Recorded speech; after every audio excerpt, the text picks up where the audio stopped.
Mari kita coba lihat bersama-sama. Di sana ada planet Merkurius, Venus, Bumi, Mars, Phaeton, Jupiter. Tunggu dulu, sebentar. Sebenarnya Phaeton yang mana yang sedang aku bicarakan sekarang ini? Baiklah, mari kita lihat. Pada awal abad ke-19, sabuk asteroid belum ditemukan. Pada tahun 1801, seorang pria bernama Giuseppe Piazzi menemukan asteroid terbesar di tata surya, Ceres. Pada saat itu, orang-orang percaya bahwa ada sebuah planet yang mengorbit di antara Mars dan Jupiter, dan Ceres tampaknya cocok dengan dugaan tersebut. Namun pada tahun berikutnya, seorang astronom lain, Heinrich Olbers, menemukan satu benda angkasa lagi yang mengikuti orbit serupa. Itu adalah sebuah asteroid yang kemudian dinamakan Pallas. Penemuan ini membantu Olbers menyimpulkan bahwa kedua benda angkasa ini bisa jadi merupakan pecahan dari sebuah planet. Penemuan dua asteroid lagi, Vesta dan Juno, tampaknya semakin menguatkan teori ini. Dipercaya bahwa planet tersebut, yang kemudian dinamakan Phaeton pada abad ke-20, muncul pada masa-masa awal tata surya. Dan kemudian hancur serta puing-puingnya membentuk sabuk asteroid. Gagasan Olbers ini dikenal sebagai teori disrupsi. Bagi para astronom pada masa itu, tampaknya sudah jelas bahwa planet tersebut pernah bertabrakan dengan benda angkasa besar yang akhirnya menyebabkan kehancurannya. Kandidat yang paling mungkin adalah Nemesis, sebuah bintang katai merah atau coklat hipotetis yang mengorbit matahari kita. Teori lain menyatakan bahwa Phaeton mungkin mengalami bencana internal yang bisa saja memecah planet itu menjadi beberapa bagian. Ada satu gagasan lagi, Phaeton mungkin pernah terlalu dekat dengan Jupiter dan hancur karena gravitasi raksasa gas itu yang sangat besar. Namun saat ini para astronom sudah tidak lagi mempercayai teori disrupsi. Sebuah gagasan baru telah menggantikannya. Gagasan ini dikenal sebagai teori akresi. Teori ini menyatakan bahwa sabuk asteroid adalah sisa-sisa dari cakram protoplanet. Konon, cakram ini awalnya mengelilingi matahari bahkan sebelum planet-planet terbentuk. Sayangnya, karena pengaruh gravitasi Jupiter, materi tersebut tidak pernah berhasil bergabung menjadi sebuah planet. Tapi apa sebenarnya sabuk asteroid yang terus kita bicarakan ini? Wilayah ini terletak di antara orbit Jupiter dan Mars. Banyak asteroid dan bahkan planet kecil ditemukan di sana. Beberapa di antaranya kadang-kadang bisa bermigrasi, atau bahkan terlempar keluar dari sabuk asteroid ke bagian luar tata surya. 4 asteroid terbesar di wilayah itu adalah Ceres, Vesta, Pallas, dan Hygieia. Mereka membentuk setengah dari massa seluruh sabuk tersebut. Sedangkan sisa massanya terdiri dari tak terhitung banyaknya benda-benda kecil. Dalam banyak film fiksi ilmiah tentang luar angkasa, tokoh utama masuk ke dalam sabuk asteroid dan harus berusaha keras menghindari bebatuan tak terhitung jumlahnya yang mengancam akan menghancurkan pesawat luar angkasa mereka. Padahal kenyataannya tidak seperti itu sama sekali. Meskipun ada ribuan asteroid di wilayah ini, jaraknya sangat berjauhan sehingga kemungkinan terjadinya tabrakan hampir tidak ada. Tapi itu kan cuma film, ya? Ngomong-ngomong, saat sabuk asteroid mulai terbentuk, beberapa objek mulai menyatu dan membentuk apa yang kita kenal sebagai protoplanet. Namun, tarikan gravitasi yang disebabkan oleh terbentuknya Jupiter membuat tabrakan-tabrakan itu menjadi terlalu keras. Dan alih-alih membentuk benda-benda luar angkasa besar seperti planet, asteroid-asteroid itu justru hancur berkeping-keping. Para astronom berpikir bahwa akibat tabrakan-tabrakan seperti itu, lebih dari 99,99% massa asli, sabuk asteroid telah hilang dalam 100 juta tahun pertama sejarah tata surya. Hanya asteroid terbesar yang memiliki gravitasi cukup untuk membentuk diri menjadi bulat. Yang kecil biasanya hanyalah tumpukan puing yang terikat longgar oleh gravitasi. Dan objek-objek terkecil di sabuk asteroid mirip debu saking kecilnya mereka. Dan semua objek ini, baik yang raksasa maupun yang sangat kecil, mengorbit matahari. Ada beberapa jenis asteroid tergantung pada komposisi dan albedonya, yaitu proporsi cahaya atau radiasi yang dipantulkan oleh suatu permukaan. Jenis utama adalah asteroid karbon yang permukaannya sangat gelap, asteroid silikon yang juga bisa disebut asteroid batuan, dan asteroid logam. Dua jenis pertama mencakup sekitar 75% dan 17% dari asteroid yang kita ketahui. Untuk pertama kalinya, sabuk asteroid dilintasi oleh sebuah wahana antariksa pada tahun 1972. Wahana antariksa Pioneer 10 berhasil membantah teori bahwa sabuk asteroid penuh debu yang bisa dengan mudah merusak peralatan di dalamnya. Hal itu tidak terjadi. Dan sejak saat itu, 8 wahana lagi telah melintasi sabuk asteroid. Dan sekarang saya akan memberitahu kamu beberapa fakta keren tentang tata surya itu sendiri. Coba hitung berapa banyak dari fakta-fakta ini yang sudah kamu ketahui sebelumnya, dan tuliskan jawabanmu di kolom komentar di bawah. Tata surya berusia sekitar 4,5 miliar tahun. Para ilmuwan sampai pada kesimpulan ini setelah mempelajari meteorit, yaitu materi tertua yang berhasil mereka temukan. Tapi tata surya kita bukan satu-satunya di galaksi Bima Sakti. Galaksi tempat kita tinggal memiliki sekitar 100 miliar sistem bintang. Dan jika itu baru galaksi kita saja, bagaimana dengan seluruh alam semesta? Sekarang matahari kita juga sangatlah besar. Nah, ini buktinya. 99,86% dari seluruh massa tata surya adalah massa matahari, khususnya hidrogen dan helium yang menjadi penyusunnya. Sisa 0,14% sebagian besar adalah massa dari 8 planet di tata surya. Oh, ngomong-ngomong bertentangan dengan anggapan umum, luar angkasa bukanlah ruang hampa yang sempurna. Di sana tidak hanya ada bintang dan planet, tapi juga awan debu antar bintang, ruang, plasma, dan sinar kosmik. Itu adalah pecahan atom yang melesat dari pinggiran tata surya. Sekarang salah satu fenomena yang harus diwaspadai para astronot saat menjelajahi luar angkasa adalah pengelasan dingin. Jika dua potongan logam sejenis saling bersentuhan di luar angkasa, mereka akan menyatu dan menempel secara permanen, seperti lem galaksi. Hal ini tidak terjadi di bumi, karena air dan udara menjaga potongan-potongan itu tetap terpisah. Kamu bisa melihat gerhana matahari, meskipun bulan 400 kali lebih kecil dari matahari. Bulan juga 400 kali lebih dekat ke bumi. Jadi bulan benar-benar mampu menutupi bintang itu. Namun dalam 600 juta tahun, bulan tidak akan bisa lagi sepenuhnya menutupi matahari karena perubahan orbit satelit tersebut. Di belakang orbit Neptunus terdapat sabuk Kuiper yang misterius dipenuhi oleh benda-benda berantakan dan bersalju. Hal yang paling menarik dari formasi ruang angkasa ini adalah para ilmuwan gagal menjelaskan pola pergerakannya. Satu-satunya penjelasan yang mereka miliki adalah bahwa Neptunus mungkin sedang menyembunyikan sebuah planet raksasa. Planet hipotetis ini sudah diberi nama Planet 9 dan yang bisa kita lakukan hanyalah menunggu sampai keberadaannya dikonfirmasi. Atau tidak? Lautan di Jupiter lebih besar daripada badan air manapun di planet lain di tata surya. Tapi ini bukan lautan seperti yang kamu bayangkan.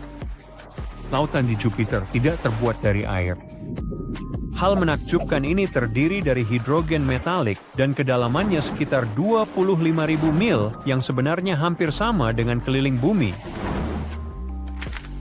Manusia mulai mengenal cincin indah Saturnus pada tahun 1600-an. Namun kini diketahui Saturnus bukan satu-satunya planet bercincin. Semua raksasa gas seperti Uranus, Neptunus, dan Jupiter juga memilikinya, tapi cincin itu tipis dan sulit terlihat, sedangkan Mars, Venus, dan Bumi berstruktur batuan dan tidak memiliki cincin.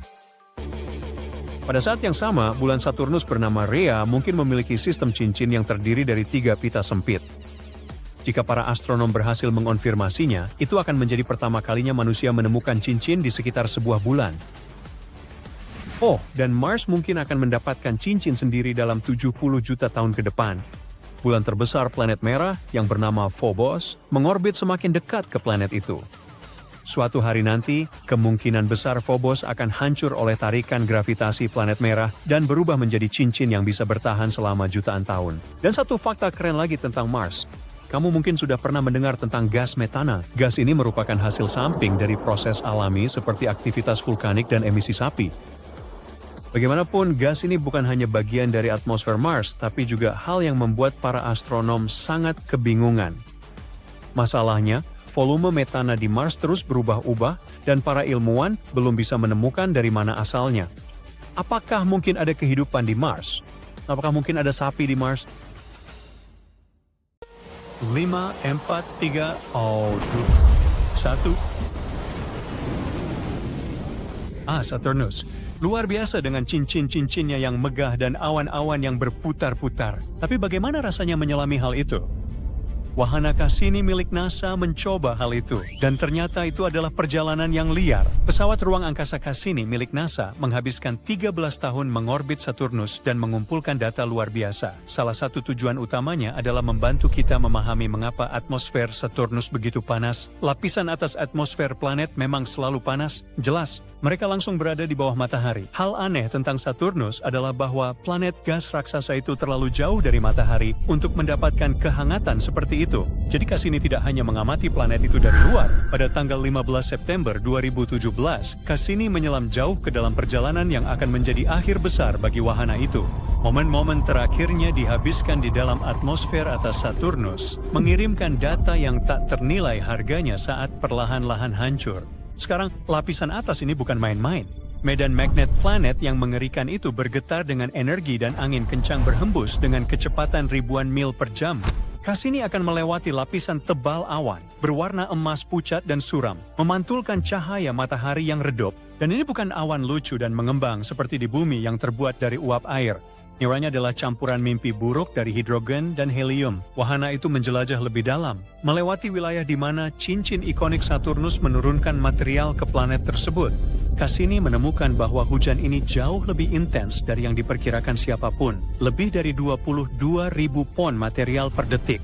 Dengan laju seperti itu, cincin Saturnus mungkin tidak akan bertahan selamanya. Gravitasi planet itu sendiri suatu hari bisa melahap cincin-cincin itu sepenuhnya, kecuali jika cincin-cincin itu mendapat tambahan material tiba-tiba. Semua ini adalah butiran kecil es dan debu yang terperangkap gravitasi planet, jatuh ke atmosfer seperti badai tanpa henti. Butiran tersebut bercampur air, metana, propana, dan butana, perlahan mengubah kimia atmosfer Saturnus.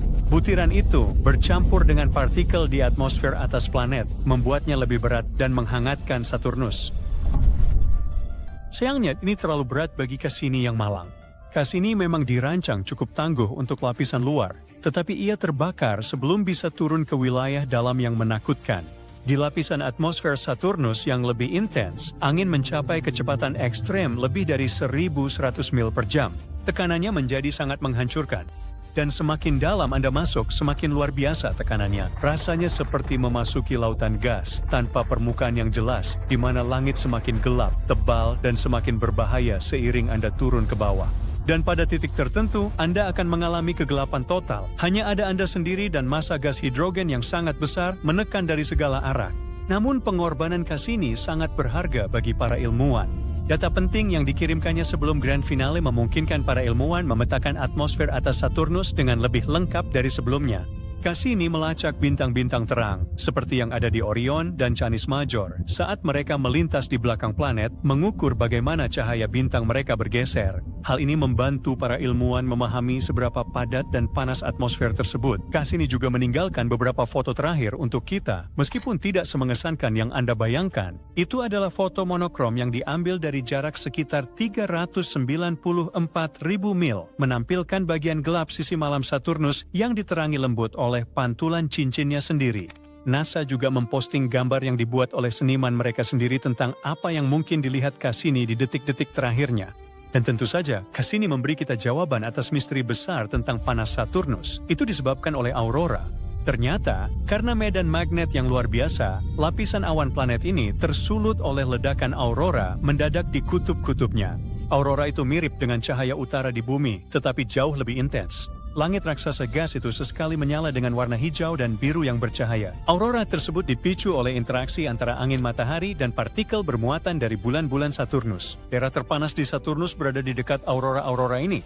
Pertunjukan cahaya ini cukup kuat untuk memanaskan atmosfer atas, menyebarkan kehangatan ke seluruh planet. Berkat informasi ini, kami menemukan sesuatu yang penting, bukan hanya tentang Saturnus, tetapi juga semua planet gas raksasa di tata surya kita dan di luar sana. Sementara itu, foto-foto yang kita miliki tentang Venus jauh lebih dramatis. Venus sedikit lebih dekat ke matahari dibandingkan bumi. Venus sering disebut kembaran bumi karena kemiripannya, seperti ukuran, massa, dan komposisinya. Tapi jangan tertipu, di balik awan tebal itu tersembunyi salah satu lingkungan paling beracun di tata surya kita. Permukaannya adalah mimpi buruk, di mana suhu melonjak hingga sekitar 900 derajat Fahrenheit, cukup panas untuk melelehkan timah. Tekanan di planet ini juga sangat menghancurkan, 92 kali lipat dari tekanan di bumi. Itu seperti berdiri 3.000 kaki di bawah permukaan laut. kami tidak bisa menahan diri untuk mengambil beberapa foto. Jadi pada tahun 1970-an, para ilmuwan berhasil mendaratkan wahana di permukaan vulkanik yang keras ini. Dan misi-misi ini berhasil. Mereka berhasil mengirimkan kembali foto-foto pertama Venus dan menunjukkan hal-hal luar biasa. Wahana pertama hanya bertahan 23 menit di permukaan sebelum akhirnya hancur karena tekanan, angin, dan panas yang luar biasa. Baik wahana pertama maupun kedua berhasil mengambil panorama hitam putih dari lereng berbatu. Pada kedua kasus itu, lensa kedua gagal terlepas. Cakrawala tampak datar, tanah dipenuhi bebatuan tajam, dan atmosfer mencekam menekan seperti kekuatan tak terlihat. Setelah melewati banyak rintangan, akhirnya kami berhasil melihat gambar berwarna Venus pada tahun 1980-an. Pesawat ruang angkasa ini bertahan lebih dari 2 jam dalam kondisi ekstrim. Sungguh luar biasa mereka berhasil mengirimkan sesuatu kepada kita. Venus adalah planet di mana logam meleleh dan di mana atmosfernya sendiri melahap pesawat ruang angkasa. Foto-foto yang diambilnya menunjukkan bahwa di Venus, langitnya bukan biru, melainkan kuning menyeramkan akibat tebalnya awan asam sulfat. NASA juga memiliki beberapa simulasi komputer tentang seperti apa permukaan Venus, tetapi simulasi ini tidak benar-benar menggambarkan kengerian jika benar-benar berada di sana. Mungkin sudah saatnya kita melihat Venus sekali lagi. Masih banyak yang belum kita ketahui tentang tetangga kita yang panas membara ini. Akhirnya, kami mencoba masuk ke atmosfer Jupiter pada tahun 90-an, dan itu paling sulit dalam daftar. Wahana Galileo milik NASA dirancang menyelam ke Jupiter. Wahana diluncurkan tahun 1989 dan menempuh jutaan mil membawa probe kecil. Pahlawan kecil ini akan menghadapi salah satu lingkungan paling ekstrem yang pernah kita temui di luar angkasa. Akhirnya, wahana ini dilepaskan pada 13 Juli 1995. Pada saat itu, wahana masih berada 50 juta mil dari Jupiter, jadi hanya untuk memasuki atmosfer saja, ia harus jatuh selama berbulan-bulan, dan akhirnya benar-benar jatuh pada 7 Desember, menukik langsung ke atmosfer Jupiter yang tebal dan berputar-putar. Probe itu menabrak langit Jupiter dengan kecepatan luar biasa, yaitu 106.000 mil per jam. Itu cukup cepat untuk melintasi Amerika Serikat dari Los Angeles ke New York hanya dalam 90 detik. Deselerasi yang sangat intens membuat probe mengalami gravitasi yang mengerikan 228 kali lebih kuat daripada di bumi. Kecepatannya melambat dari kecepatan supersonik menjadi hanya 100 mil per jam dalam hitungan menit. Panas yang dihasilkan saat memasuki atmosfer begitu ekstrim sehingga gelombang kejut di depannya bersinar seterang matahari itu sendiri. Suhu melonjak hingga 28.000 derajat Fahrenheit, dan selama waktu itu, entah bagaimana, probe tersebut terus mengumpulkan data setiap detik dan mengirimkannya kepada kita. Probe tersebut memberikan kita beberapa informasi penting tentang atmosfer Jupiter yang misterius. Sebagai contoh, ternyata atmosfer bagian atas Jupiter lebih kering dari yang diperkirakan, dengan uap air dan senyawa organik yang lebih sedikit daripada yang diduga para ilmuwan. Probe itu juga mengukur angin kencang hingga 0,5 mil per detik, dan secara mengejutkan tidak banyak melihat kilat, meskipun kita mengira kilat di Jupiter tidak pernah berhenti. Salah satu kejutan terbesar dari probe tersebut adalah penemuan bahwa atmosfer Jupiter mengandung lebih sedikit helium daripada yang kita kira. Probe itu juga mengungkapkan adanya sabuk radiasi yang mengerikan sekitar 30.000 mil di atas awan Jupiter. Radiasi intens itu mengelilingi planet seperti perisai kosmik. Si kecil malang itu berhasil bertahan selama 58 menit. Akhirnya dia menyerah pada tekanan yang sangat besar. Sementara itu, pengorbit Galileo melanjutkan misinya menjadi wahana antariksa pertama yang mengorbit Jupiter. Apakah kamu pernah dengar tentang planet 9? Bukan Pluto. Kita sedang membicarakan sesuatu yang bersembunyi di pinggiran tata surya. Sebuah planet misterius yang ada di tata surya kita, tapi belum kita temuin. Kita udah mencarinya selama bertahun-tahun. Tapi akhirnya, sepertinya para ilmuwan menemukan kunci untuk memecahkan misteri ini. Planet 9 adalah planet hipotetis. Para astronom udah lama memburunya, tapi planet ini begitu sulit ditemukan sehingga mereka hanya bisa mengumpulkan sedikit informasi tentang kemungkinan karakteristiknya. Satu hal yang kita tahu, planet 9 haruslah dunia yang sangat besar, mungkin hingga 10 kali massa bumi. Itu planet yang benar-benar besar. Planet ini juga diduga sebagai pengembara yang jauh, berada di suatu tempat antara Neptunus dan Pluto. Beberapa ilmuwan berpikir bahwa planet 9 mungkin sebenarnya adalah mini Neptunus dengan atmosfer tebal yang berisi gas dan inti berbatu. Yang lain berspekulasi bahwa planet ini bisa jadi dunia es dengan permukaan padat yang membeku dan lapisan tebal gas hidrogen serta helium. Tentu aja, karena kita belum benar-benar menemukan planet 9, kita belum bisa memastikan seperti apa wujudnya. Kita bahkan belum yakin apakah planet itu benar-benar ada. Ada yang bilang itu cuma mitos, seperti peri gigi atau kelinci Pasca, tapi yang lain yakin kalau planet itu memang ada di luar sana, entah di mana. Dan pada akhirnya, kita juga belum sepenuhnya yakin apakah planet 9 itu benar-benar sebuah planet. Bisa jadi itu adalah jenis lubang hitam yang spesial atau sepenuhnya terbuat dari materi gelap. Pencarian planet 9 dimulai pada awal abad ke-21 ketika sekelompok astronom menyadari ada sesuatu yang tidak beres di bagian terluar tata surya kita. Mereka memperhatikan bahwa beberapa objek jauh yang dikenal sebagai objek Transneptunus berperilaku dengan cara yang tidak terduga. Objek Transneptunus atau TNO itu seperti versi kosmik dari barang-barang di belakang kulkasmu yang udah kamu lupakan bertahun-tahun. Mereka adalah benda-benda kecil dan bersalju yang berada di sabuk Kuiper di luar Neptunus. Jadi para ilmuwan memperhatikan kalau benda-benda ini mulai berperilaku aneh. Awalnya mereka mengira itu cuma kebetulan. Tapi setelah mereka menyelidiki lebih dalam, mereka mulai curiga kalau ada planet ke-9 yang bersembunyi di luar sana. Kenapa kita belum menemukannya? Kamu tanya. Nah, mungkin karena orbit planet 9 yang aneh. Semua 8 planet lainnya mengelilingi matahari di bidang yang kurang lebih sama seperti cakram datar. Namun, orbit teman hipotetis kita ini berbeda. Orbitnya mungkin miring dan bergerak ke arah yang berbeda dibandingkan planet-planet lain. Orbitnya juga mungkin memanjang seperti oval, bukan hampir bulat seperti biasanya. Karena hal ini, planet 9 mungkin menghabiskan sebagian besar waktunya jauh dari matahari. Seperti seorang introvert sejati, planet ini hanya mendekati bagian dalam tata surya setiap beberapa ribu tahun sekali. Hal ini membuatnya sangat redup dan sulit untuk ditemukan. Jadi satu-satunya cara kita mungkin menemukannya adalah dengan mempelajari efek gravitasi yang ditimbulkannya pada tata surya kita. Dan ini bukan pertama kalinya para astronom mencari planet baru. Pada abad ke-19, pernah ada perburuan serupa untuk planet hipotetis yang disebut planet X. Tapi kali ini, mereka dipersenjatai teknologi lebih canggih dan selera humor yang lebih baik.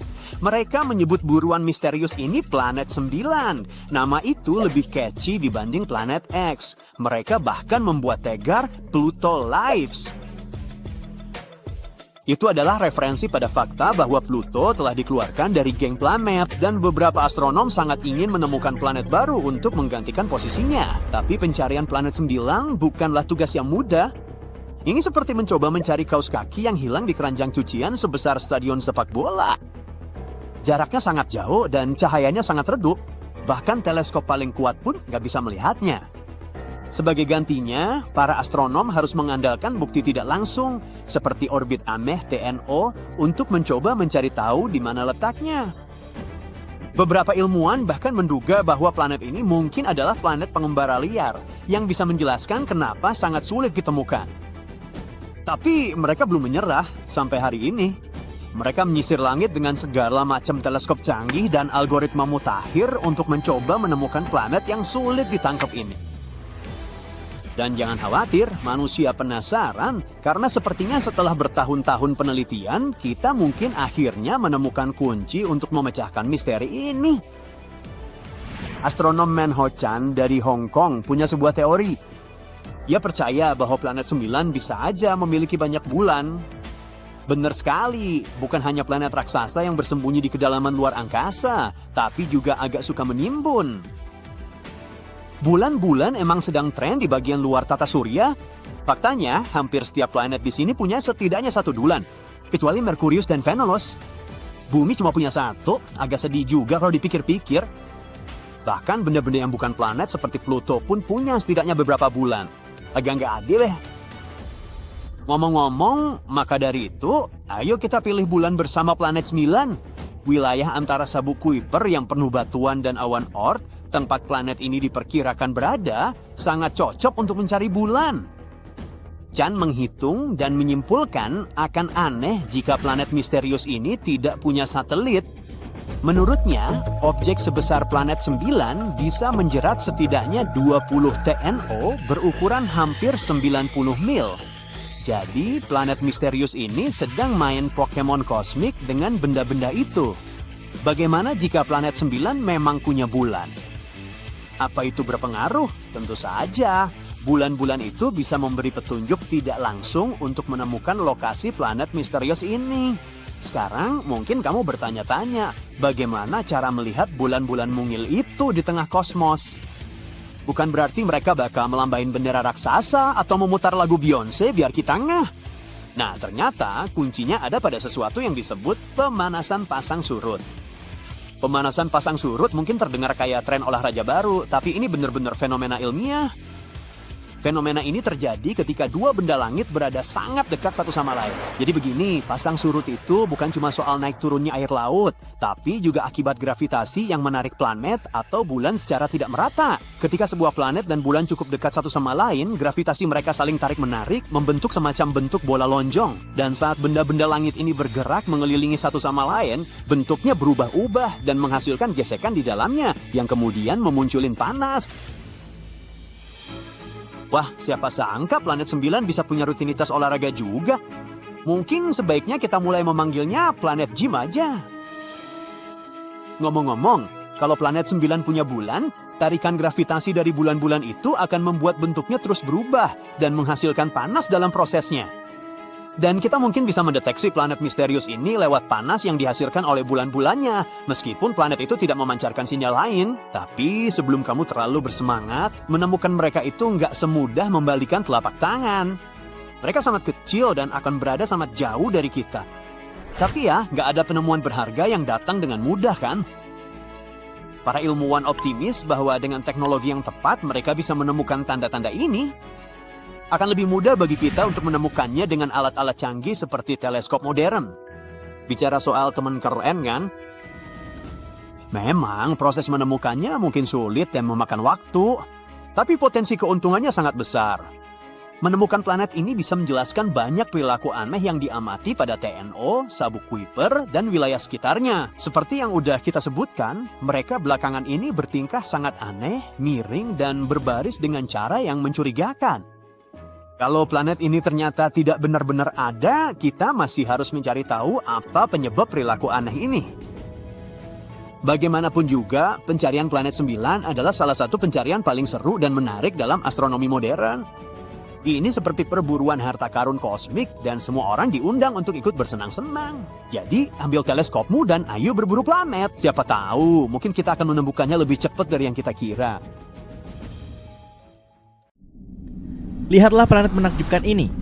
Ia tampak seperti terbakar. Permukaannya pasti lebih panas daripada di tengah-tengah lembah maut. Tanahnya kering, dipenuhi retakan-retakan besar. Gak ada setetes pun air di wilayah panas ini. Ini planet yang sama, tapi tampak seperti tempat yang berbeda. Semuanya membeku. Suhunya sangat rendah, sehingga gak ada peluang sedikit pun bagi kehidupan untuk bertahan di planet ini. Planet aneh ini dinamai HD 20794D dan lokasinya 19,7 tahun cahaya dari bumi di rasi bintang Eridanus. Planet ini adalah bumi super, yang berarti planet ini lebih besar dari bumi, tapi lebih kecil dari planet es raksasa seperti Neptunus. Yang membuat planet ini menarik adalah orbitnya yang gak biasa, yang membuatnya keluar masuk zona layak huni bintangnya, yaitu area di mana suhunya memungkinkan adanya air dalam bentuk cair. Kita belum pernah melihat planet yang gak biasa ini secara langsung.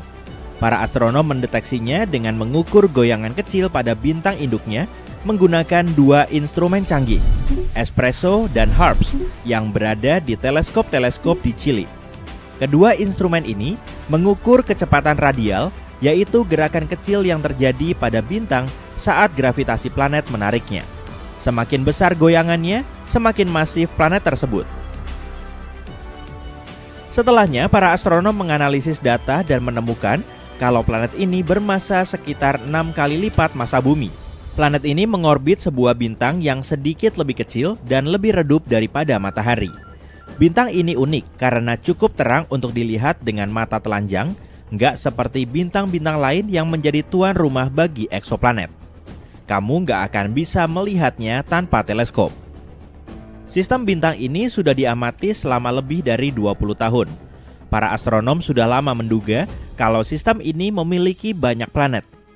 Pada tahun 2011, para ilmuwan menemukan 2 bumi super lainnya yang masing-masing mengorbit bintangnya setiap 18,3 dan 89,6 hari. Selama beberapa waktu, para peneliti mengira mereka sudah menemukan planet ketiga dengan periode orbit 40 hari. Belakangan, mereka sadar sudah melakukan kesalahan. Tapi setelah menganalisis ulang data selama bertahun-tahun, para astronom berhasil mengonfirmasi planet ketiga itu memang ada, yaitu planet ekstrim HD 20794d. Seorang peneliti dari Universitas Oxford berperan penting dalam mengidentifikasi planet tersebut. Dia menggunakan algoritma komputer khusus bernama Yarara untuk memisahkan sinyal lemah planet tersebut dari derau latar belakang. Algoritma ini membantunya mengonfirmasi bahwa planet tersebut benar-benar ada dan cukup unik. Berbeda dari planet-planet di tata surya yang sebagian besar memiliki orbit melingkar, planet yang baru ditemukan ini memiliki orbit sangat elips dan merenggang. Planet ini butuh waktu 647 hari untuk menyelesaikan sekali putaran mengelilingi bintang induknya, atau 40 hari lebih cepat dari orbit Mars mengelilingi matahari. Pada titik terjauhnya, planet ini berjarak 2 kali jarak bumi ke matahari, yang menjadikannya planet es jauh di luar zona layak huni. Pada titik terdekatnya, planet ini bergerak ke dalam hingga 0,75 SA, di mana ia memasuki zona layak huni, di mana air dalam wujud cair mungkin ada. Pergerakan ekstrim ini menciptakan musim yang sangat aneh. Pada sebagian orbitnya, HD 20794d membeku seperti gurun es. Ketika mendekati bintangnya, suhunya meningkat dan es kemungkinan besar akan mencair, membentuk lautan sementara. Planet ini kemudian mengalami musim panas yang singkat dan terik. Saking panasnya, air di permukaan planet bisa menguap ke atmosfer. Gak lama kemudian, planet ini bergerak menjauh lagi. Hal ini memicu musim gugur dengan hujan yang diikuti oleh pembekuan di musim dingin. Dengan kata lain, planet ini mengalami peralihan suhu sangat dingin dan panas yang menyengat, yang membuatnya menjadi tempat yang gak bisa ditebak untuk kehidupan. Jika ada bentuk kehidupan di sana, mereka pasti harus beradaptasi dengan perubahan suhu dan lingkungan yang ekstrim. Kenapa planet ini mengikuti orbit yang membingungkan? Mungkin ini sisa efek dari kejadian miliaran tahun lalu, saat sistem keplanetan masih dalam proses pembentukan. Pada suatu titik, planet besar lainnya mungkin mengganggu orbit planet unik ini. Penjelasan lain yang mungkin adalah sebuah planet raksasa pernah ada di sistem ini dan gravitasinya mendorong HD 20794d ke jalur yang memanjang. Kemudian, planet raksasa ini terlontar dari sistem dan meninggalkan planet yang lebih kecil di orbitnya saat ini. Teori ini masuk akal karena 2 planet lainnya di sistem B dan C memiliki orbit yang lebih normal dan melingkar. Penemuan planet ini sangat menarik karena menantang apa yang kita ketahui tentang planet layak huni. Sebagian besar planet di zona layak huni berada di sana secara permanen, tapi HD 20794d hanya melewatinya. Para ilmuwan ingin tahu apakah planet semacam itu masih bisa mendukung kehidupan meskipun hanya sebentar. Karena itu, teleskop-teleskop masa depan akan mempelajari atmosfer planet ini untuk mencari tanda-tanda adanya air, gas, atau bahkan kehidupan. Bumi super lainnya yang mungkin memiliki kondisi tepat untuk kehidupan mengorbit sebuah bintang yang jaraknya 137 tahun cahaya. Dalam ukuran antariksa, jarak ini tergolong dekat. 1 tahun cahaya adalah sekitar 9,6 triliun kilometer. Planet ini dinamai TOI 715b dan ukurannya 1,5 kali lebih besar dari Bumi. Nggak seperti HD 20794D, planet ini secara permanen berada di zona layak huni. Beginilah penampakan planet ini menurut para astronom. TOI 715b mengorbit bintangnya dengan sangat cepat, menyelesaikan satu kali orbit hanya dalam waktu 19 hari. Tapi meski dekat dengan bintang induknya, planet ini nggak terlalu panas karena bintang induknya merupakan Katai merah. Ini jenis bintang yang lebih kecil dan dingin dari matahari. Artinya, TOI 715b mungkin memiliki suhu yang lebih dingin dibanding eksoplanet lain yang mengorbit bintang yang lebih panas. NASA menemukan planet ini menggunakan Transiting Exoplanet Survey Satellite. Teleskop luar angkasa ini menemukan planet dengan mengamati penurunan kecerahan bintang yang terjadi saat planet lain melintas di depannya. Karena Katai merah lebih kecil dan lebih redup daripada matahari, planet yang melintas di depannya akan lebih mudah dideteksi. Para astronom berencana untuk mempelajari planet ini lebih jauh menggunakan teleskop antariksa James Webb. Teleskop canggih yang berada 1,6 juta kilometer dari bumi ini bisa menganalisis atmosfer planet-planet jauh. Jika TOI 715b memiliki atmosfer, maka JWST bisa membantu para ilmuwan untuk menemukan gas apa saja yang ada di sana dan apakah kondisi tersebut bisa mendukung air dalam bentuk cair atau bahkan kehidupan. Satu planet lagi yang menjanjikan untuk pencarian kehidupan di luar bumi adalah bumi super yang sangat padat di sistem K2360. Sebuah tim peneliti internasional dari Jepang dan Eropa telah menemukan sistem multiplanet luar biasa yang mengitari bintang serupa matahari yang jaraknya 750 tahun cahaya. Sistem ini memiliki dua planet, yang salah satunya merupakan planet berbatu terpadat yang pernah ditemukan. K2360b adalah bumi super berbatu, berukuran 1,6 kali ukuran bumi, tapi masanya 7,7 kali lebih besar.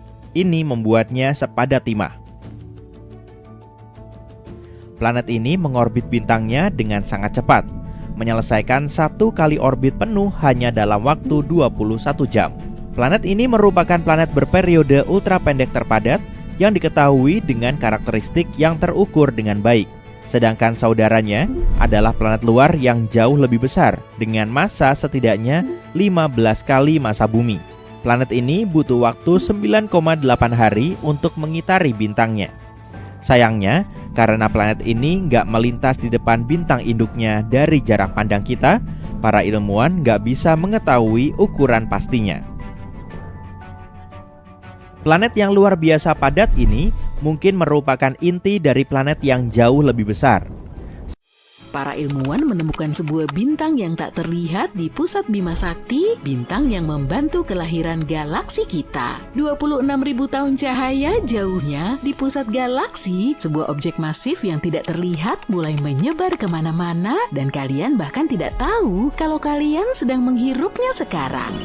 Semua berawal pada tahun 70-an ketika seorang astronom bernama Vera Rubin mempelajari galaksi Andromeda. Dia memutuskan untuk memeriksa apakah bintang-bintang bergerak dengan cara yang dapat diprediksi. Katakanlah kamu memutar bola pada seutas tali di sekelilingmu, semakin dekat bola itu denganmu, semakin cepat bola itu bergerak dalam lingkaran yang rapat. Tapi jika kamu membiarkan tali itu lebih panjang, bola akan bergerak lebih lambat dalam lingkaran yang lebih besar.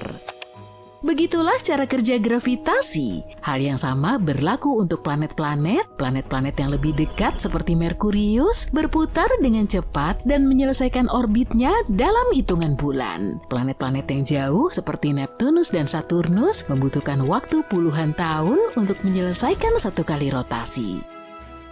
Bintang-bintang itu sendiri seharusnya mengorbit pusat galaksi mereka dengan cara yang sama. Bintang-bintang yang lebih dekat bergerak cepat, sedangkan bintang-bintang yang lebih jauh bergerak lebih lambat. Benar kan? Tapi ketika Vera mengukur kecepatannya, dia melihat sesuatu yang tidak mungkin. Mereka tidak melambat. Bintang-bintang jauh bergerak sama cepatnya dengan bintang-bintang di dekat pusat galaksi. Menurut logika, galaksi-galaksi itu seharusnya sudah hancur berantakan, tapi mereka tidak. Dan itu berarti ada sesuatu yang menyatukan mereka. Sesuatu yang tidak terdeteksi, sebuah objek besar yang tidak terlihat di pusat galaksi, membelokkan realitas tanpa pernah menampakkan diri. Jadi dia mengecek berulang-ulang galaksi yang berbeda. Ini bukan kebetulan, hal itu terjadi di mana-mana. Rubin secara tidak sengaja menemukan bukti bahwa galaksi-galaksi tenggelam dalam sesuatu yang jauh lebih berat daripada semua bintang, planet, dan gas di alam semesta kita jika digabungkan. Benda itu menggenggam kita dengan tangan-tangan hantu. Para astronom menyebutnya materi gelap karena materi ini tidak bercahaya, tidak memantulkan cahaya, dan sepertinya tidak berinteraksi dengan apapun. Ia hanya ada di sana, tapi semua perhitungan menunjukkan bahwa materi ini ada, dan tidak hanya ada, tapi juga menyusun 85% dari seluruh massa di alam semesta. Kita tahu bahwa ia membentuk galaksi-galaksi. Tanpanya dunia yang kita kenal tidak akan ada, namun seperti halnya bintang tak terlihat yang ditemukan para ilmuwan di pusat Bima Sakti, satu-satunya cara untuk mendeteksinya adalah melalui gravitasi. Jadi bagaimana cara menemukan sesuatu yang tidak bisa ditemukan? Baru-baru ini para ilmuwan menemukan mungkin ada bintang yang tidak terlihat di pusat Bima Sakti. Dan penemuan yang menarik ini akhirnya bisa membantu kita memahami seperti apa materi gelap itu. Mereka mulai dengan mencari sidik jari materi gelap, tanda-tanda keberadaannya di mana saja. Mereka mempelajari bagaimana galaksi bergerak dan menumpuk partikel-partikel di dalam mesin raksasa dengan harapan bisa menciptakan potongan-potongan kecil materi gelap di laboratorium. Tapi hal ini tidak menghasilkan apa-apa. Mereka bahkan tidak tahu apa yang harus dicari, apakah materi gelap terbuat dari partikel. Ada teori yang mengatakan bahwa materi gelap terbuat dari partikel-partikel hantu yang nyaris tidak menyentuh apapun, atau yang lebih aneh lagi, yang mungkin berkedip-kedip dan menghilang dalam sekejap mata. Tapi ada satu masalah nih, jika materi gelap benar-benar bekerja seperti itu, maka pusat-pusat galaksi seharusnya sangat padat, bertonton materi akan berdesakan dalam ruangan yang sangat kecil. Tapi di alam semesta kita, inti galaksi tampak lembut, menyebar, dan nyaris lembut. Sebuah teori baru telah muncul dan teori ini sangat liar. Bagaimana jika materi gelap di pusat galaksi tidak terbuat dari partikel-partikel berat? Bagaimana kalau materi gelap itu terbuat dari sesuatu yang sangat halus sehingga lebih mirip sehelai rambut? Rambut-rambut ini bisa jadi terbuat dari sesuatu yang sangat ringan, lebih ringan dari apapun yang pernah kita lihat, dan miliaran kali lebih kecil dari neutrino yang merupakan partikel paling ringan yang pernah diketahui. Mereka menyebut ide ini materi gelap kabur, dan mungkin saja hal ini akan mengubah semua yang kita ketahui tentang alam semesta.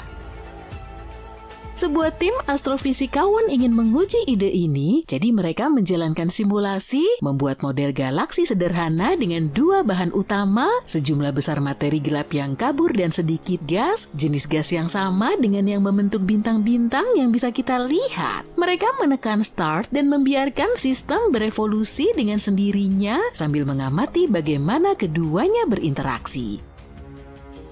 Pada awalnya semuanya hanya berupa kekacauan, tapi kemudian materi gelap yang kabur mulai berkumpul. Materi itu menyatu, membentuk objek besar yang tidak terlihat di dekat pusat galaksi. Gas mengikuti, menyebar ke seluruh massa hantu ini, bercampur dengannya dan berpendar redup. Lalu tiba-tiba terbentuk sesuatu yang luar biasa, yaitu bintang-bintang gelap. Bukan bintang biasa seperti matahari yang bersinar terang dan panas. Sebaliknya, bintang ini merupakan objek yang sangat besar, masif dan tidak terlihat, gabungan dari dua jenis materi yang berbeda. Kita belum pernah melihat yang seperti ini sebelumnya. Objek seperti itu akan membentang sejauh ribuan tahun cahaya, tapi objek tersebut hampir tidak berbobot, lebih mirip awan gumpalan kosmik daripada apapun. Para ilmuwan menyebutnya bintang fermion boson. Akhirnya materi gelap ini mulai masuk akal. Inti bintang aneh yang tidak terlihat ini memiliki kerapatan yang pas, tidak terlalu rapat dan tidak terlalu renggang. Bentuknya persis seperti yang dilihat para astronom di galaksi-galaksi nyata. Jika hal ini berhasil dikonfirmasi, maka akhirnya akan menjelaskan bagaimana materi gelap berperilaku dan bekerja. Dan jika mereka benar, maka setiap galaksi di alam semesta bisa jadi terkait dengan salah satu raksasa yang sangat besar dan tak terlihat. Bintang tersembunyi Bima Sakti mungkin salah satunya yang membentuk galaksi kita dengan cara yang tidak pernah kita sadari. Yang liar adalah benda ini tidak akan berperilaku seperti materi normal. Materi ini tidak akan membentuk sesuatu yang padat, malahan materi ini lebih mirip jaringan filamen atau rambut yang kompleks dan terus bergerak. Ini juga berarti bumi bisa jadi dikelilingi oleh materi tersebut. Materi gelap masih mengikuti aturan gravitasi. Ketika bergerak melewati planet-planet dan bintang-bintang, gravitasi menariknya ke dalam aliran yang terfokus. Jadi materi gelap itu memeluk sekaligus melewati planet kita, bergoyang terus-menerus. Jika kita bisa melihatnya, mereka akan tampak seperti benang-benang yang bercahaya dan tak terlihat di mana-mana. Mereka akan menembus planet ini, membentang jauh ke angkasa. Tapi ini baru permulaan ya. Sekarang para ilmuwan perlu menyempurnakan model mereka, membuat model yang lebih detil lagi, dan membandingkan prediksi mereka dengan galaksi-galaksi yang sesungguhnya. Tapi penemuan bintang gelap di pusat galaksi ini bukan satu-satunya petunjuk bagi kita. Untungnya alam semesta telah memberi kita cara untuk mencari sidik jari itu, pelensaan gravitasi. Ketika cahaya dari galaksi jauh bergerak ke arah kita, cahaya tersebut terkadang berpapasan dengan galaksi masif lain di tengah perjalanan atau dengan objek-objek masif lainnya yang memiliki gravitasi luar biasa. Alih-alih melaju lurus, cahaya justru dibelokkan di sekitar objek masif tersebut karena gravitasi. Dan ketika akhirnya mencapai kita, para ilmuwan menduga ada bawang bombay besar di suatu tempat di luar angkasa. Bukan bawang bombay sungguhan, tapi sesuatu yang lebih gila lagi. Ini adalah bintang-bintang yang saling bertumpuk, berlapis-lapis. Objek-objek menarik ini yang disebut gravastar bisa jadi merupakan sepupu lubang hitam.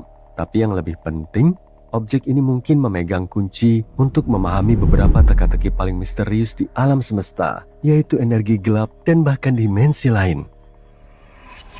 Mari kita mulai dengan gravitasi. Lebih dari seabad lalu, Albert Einstein membantu kita memahami cara kerja gravitasi. Ternyata, gravitasi bukan hanya sesuatu yang menarik benda-benda di bumi dan membuat apel jatuh ke kepala Newton.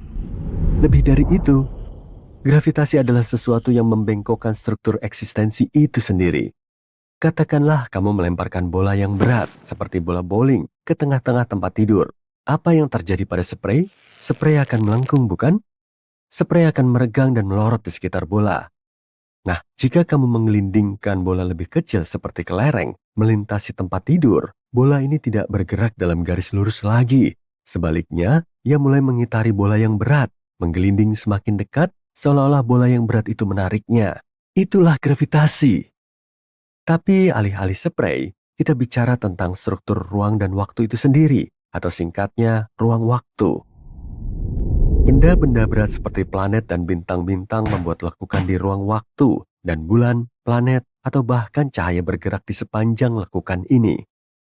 Gravitasi adalah kurva yang memberitahu kemana harus pergi. Kalau begitu, bisa dikatakan lubang hitam seperti bola yang sangat berat, bahkan paling berat. Gravitasi yang sangat kuat membuat lubang hitam menyusut dan terus makin kecil. Saking kecilnya, lubang hitam bisa muat di telapak tanganmu, tapi dengan massa beberapa matahari. Beberapa di antaranya seperti menggenggam lebih dari 40 miliar massa matahari. Ini konyol, tapi pada dasarnya lubang hitam menciptakan jurang maut di ruang waktu dengan gravitasi luar biasa. Area di sekelilingnya yang disebut horizon peristiwa adalah hal paling mengerikan yang pernah ada.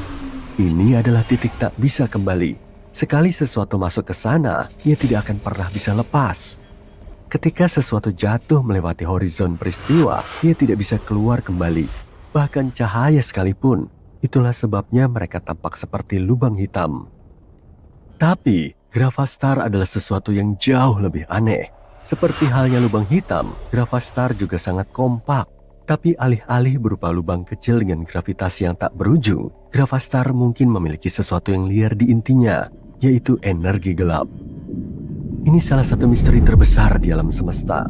Energi gelap adalah sesuatu yang tak terlihat dan misterius, yang tampaknya meregangkan alam semesta lebih cepat dan lebih cepat lagi.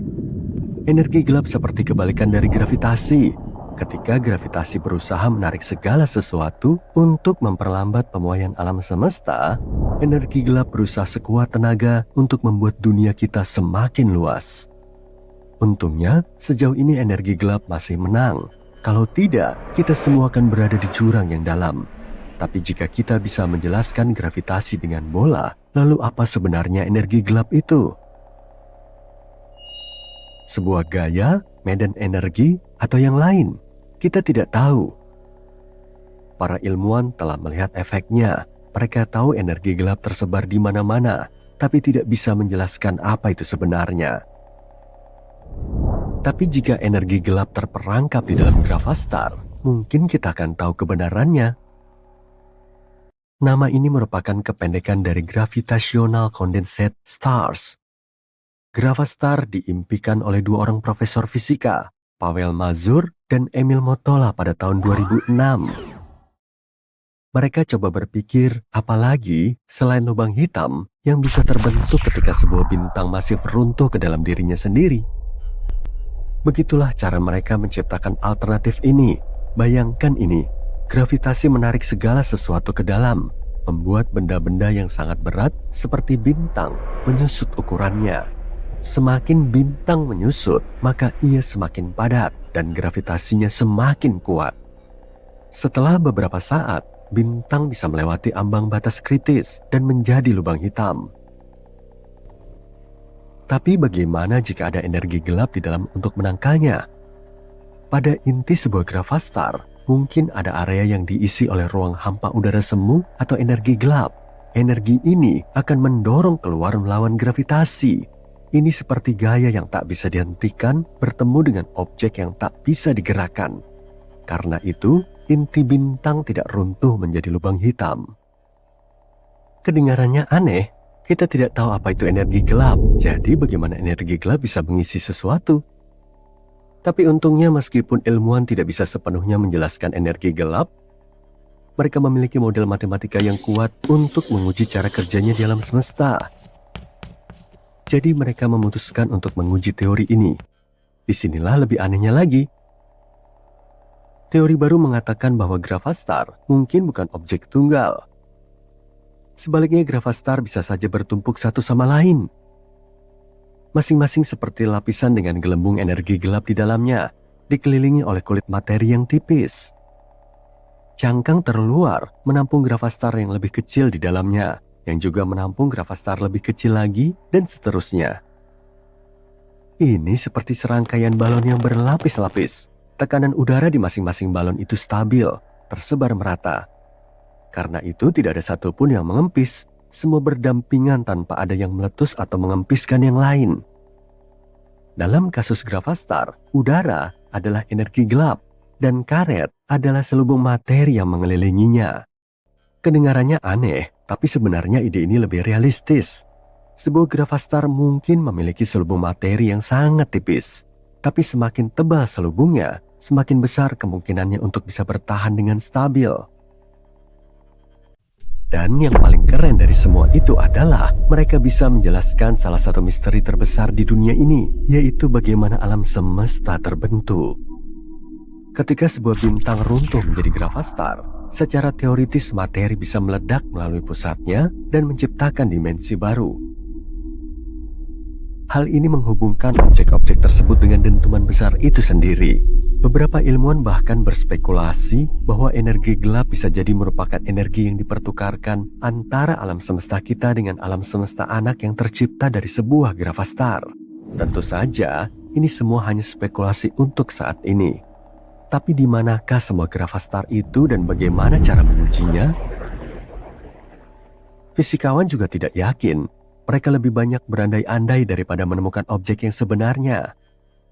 Kedua profesor tadi hanya coba membayangkan apa yang akan terjadi jika gravitasi dan energi gelap bekerja sama seperti ini. Untuk saat ini, LIGO, observatorium besar yang mendeteksi riak di ruang waktu, belum menemukan bukti-bukti jelas mengenai keberadaan gravastar. Masalah lainnya adalah gravastar hanya akan stabil dalam kasus-kasus tertentu. Misalnya jika berputar terlalu cepat atau cangkangnya terlalu tebal, maka gravastar bisa saja goyah dan akhirnya pecah. Tapi proses itu bisa memakan waktu miliaran tahun. Selain itu, meskipun kita tidak melihatnya sekarang, ingatlah bahwa ini yang sebenarnya terjadi pada lubang hitam itu sendiri. Ketika Einstein mempublikasikan teori relativitas umum yang menjadi terobosan baru, ilmuwan lain, Carl Schwarzschild, mengambil persamaan-persamaannya dan menemukan solusinya. Dan saat itulah dia menyadari, jika gravitasi menjadi sangat kuat, cahaya tidak akan bisa lolos, dan ini bisa menciptakan semacam lubang di luar angkasa. Einstein bahkan berpikir hal ini terdengar terlalu aneh. Butuh waktu bertahun-tahun bagi kita untuk mengonfirmasi keberadaan lubang hitam, dan akhirnya kita bisa memotretnya beberapa tahun lalu. Kalian mungkin ingat foto buram yang tersebar di dunia maya? Itu adalah Sagittarius A-star, lubang hitam supermasif luar biasa di pusat galaksi kita, Bima Sakti. Jadi itulah kenapa para ilmuwan mempelajari gravastar dengan sangat serius. Dan karena semua perhitungannya sesuai, artinya objek-objek ini bisa benar-benar ada. Sekarang kita tinggal melihat apakah objek-objek itu ada di suatu tempat di luar sana.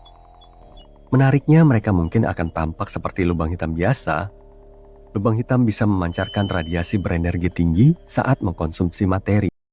Bagaimana perasaanmu soal memasak? Tidak, pasta dan burger terlalu berlebihan. Bagaimana dengan sesuatu yang lebih eksotis? Atau lebih tepatnya, lebih kosmik? Resepnya sederhana. Ajaklah tim astronom yang antusias dan tambahkan beberapa foto lama dari teleskop antariksa James Webb. Aduklah dengan baik, dan kamu akan mendapatkan sejumlah asteroid kecil yang mengejutkan di sabuk asteroid antara Mars dan Jupiter. Lezat. Hal yang menarik dari hidangan ini adalah arah pergerakan beberapa asteroid ini. Karena di jalur mereka ada planet kita yang malang. Apakah kita akan hancur hanya karena kamu memutuskan untuk memasak? Asteroid yang saya bicarakan ini jauh lebih kecil daripada batu angkasa yang memusnahkan dinosaurus. Tapi tetap saja bisa menyebabkan kerusakan yang cukup parah. Ukurannya beragam, mulai dari yang sekecil bus sampai yang sebesar stadion. Tetapi bahkan yang kecil pun bisa memberikan dampak yang cukup besar. Mari kita lihat contoh dramatis yang baru-baru ini terjadi. Itu terjadi pada tanggal 15 Februari 2013. Sebuah asteroid kecil dengan lebar hanya puluhan kaki meledak dalam sebuah ledakan udara di atas Chelyabinsk di Siberia, melepaskan sejumlah besar energi. Banyak orang yang menyaksikan dan merekam peristiwa tersebut, dan ini memberikan petunjuk penting bagi para ilmuwan. Model komputer baru membantu para ilmuwan merekonstruksi ukuran, kecepatan, dan dampak meteor Chelyabinsk. Meteor tersebut kemungkinan besar adalah asteroid seukuran gedung 5 lantai yang meledak dari ketinggian 24 hingga 29 km di atas permukaan bumi dengan kekuatan yang sangat besar dan tak tertandingi. Ledakan tersebut menghancurkan jutaan jendela dan melukai lebih dari 1.000 orang. Untungnya, ledakan itu tidak cukup kuat untuk menyebabkan kerusakan yang terlalu parah. Namun, peristiwa itu memberi kita gambaran tentang betapa berbahayanya airburst. Airburst terjadi ketika sebuah objek meledak tinggi di atmosfer, tidak pernah menghantam tanah, tetapi melepaskan energi yang cukup untuk menghancurkan area tersebut. Tapi kembali ke asteroid kecil. Yang paling berbahaya dari asteroid ini adalah mereka lebih sering menabrak bumi dibanding asteroid yang lebih besar, yaitu sekitar 10.000 kali lebih sering. Lebih buruk lagi, ukurannya yang kecil membuat asteroid-asteroid ini lebih sulit dideteksi sebelumnya, sehingga hanya ada sedikit waktu untuk bersiap-siap jika asteroid itu menuju bumi. Sekarang mari kita kembali ke masa lalu. Oh, dinosaurus, terlalu jauh ke masa lalu. Ini dia. Sebuah tim astronom sedang mengembangkan metode khusus untuk menemukan asteroid kecil dalam foto-foto teleskop yang pada awalnya dipotret untuk mempelajari bintang-bintang jauh. Dengan menggunakan metode ini, mereka mengamati ribuan citra JWST dari sistem bintang yang disebut TRAPPIST-1. Sistem ini terletak 40 tahun cahaya jauhnya dan merupakan salah satu sistem yang paling banyak dipelajari di luar tata surya.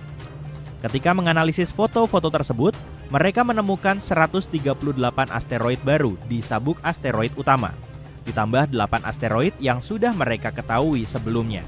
Dan coba tebak, di antara asteroid-asteroid yang baru ditemukan itu, ada 6 yang tampaknya telah terdorong ke jalur yang bisa membawanya lebih dekat ke bumi. Siapa yang melakukannya? Mungkin planet-planet di dekatnya. Apakah mereka menyimpan dendam pada bumi?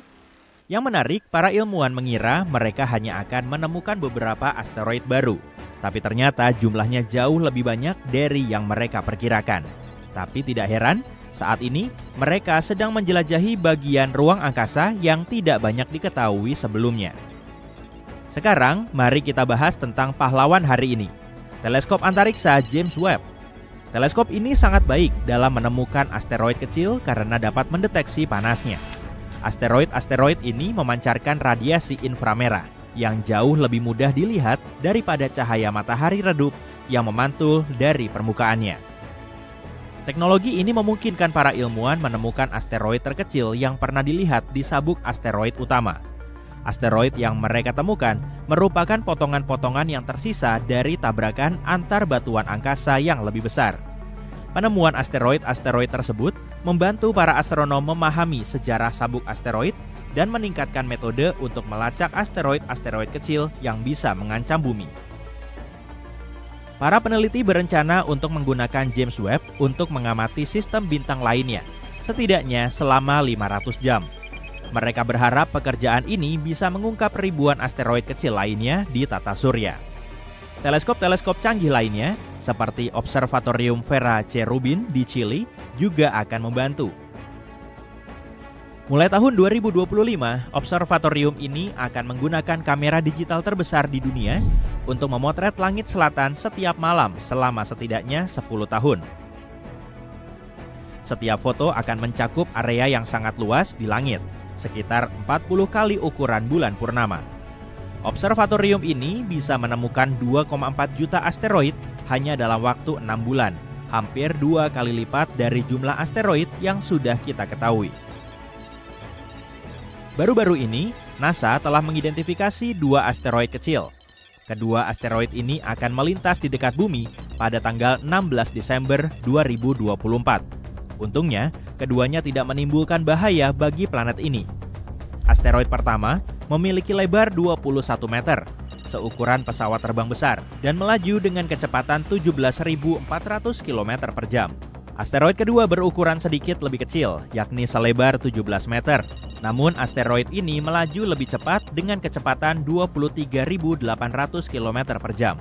Tapi hey, meskipun kali ini bahaya telah berlalu, siapa yang tahu apa yang akan terjadi di masa depan? Muhahaha. Mungkin terdengar aneh di zaman sekarang, tapi para astronom dulu tidak terlalu peduli dengan asteroid kecil. Mereka menganggap asteroid-asteroid itu hanya puing-puing ruang angkasa yang menghalangi pengamatan bintang. Bahkan, ada yang menyebutnya parasit langit. Tapi sekarang, cara kita melihat batu-batu kecil di angkasa telah berubah total. Sampai saat ini, kita hanya bisa melihat asteroid yang sangat besar yang lebarnya lebih dari 1,6 km. Yang lebih kecil hanya berbaur dengan gangguan latar belakang pada foto teleskop. Tapi kemudian, muncullah sebuah trik cerdas di mana beberapa foto dari bagian langit yang sama digabungkan, sehingga objek-objek kecil yang redup itu akhirnya tampak menonjol. Data dari teleskop tertentu bersama dengan teleskop antariksa James Webb membantu kita meningkatkan pertahanan planet. Tapi ada yang lebih dari sekedar melindungi planet kita. Mempelajari asteroid-asteroid kecil ini juga mengajarkan kita tentang bagaimana tata surya berevolusi. Jumlahnya sangat banyak karena asteroid-asteroid ini merupakan pecahan-pecahan dari tabrakan antar batuan angkasa yang lebih besar. Seorang peneliti mengatakan bahwa hal ini seperti melihat data lama dengan cara yang baru. Asteroid-asteroid kecil ini yang biasanya dianggap sebagai sampah antariksa sangat penting untuk memahami tata surya kita dan bahkan mempersiapkan diri untuk menghadapi apapun di masa depan. Di antara ratusan juta batuan yang mengorbit matahari di sabuk asteroid antara Mars dan Jupiter, ada yang sangat mengkhawatirkan. Batu-batu tersebut berada cukup dekat dengan bumi sehingga cukup mengkhawatirkan. NASA mengklasifikasikan asteroid yang mengorbit dalam jarak 48,28 juta kilometer dari planet kita sebagai objek dekat bumi, dan itu bisa menjadi ancaman serius jika bertabrakan dengan planet kita. Saat ini NASA sedang memantau dengan seksama asteroid bernama Bennu. Ini adalah batu angkasa yang cukup besar, berukuran sekitar 490 meter. Asteroid ini berpotensi menabrak bumi dalam 159 tahun lagi. Pertama kali, para astronom melihatnya pada tahun 1999.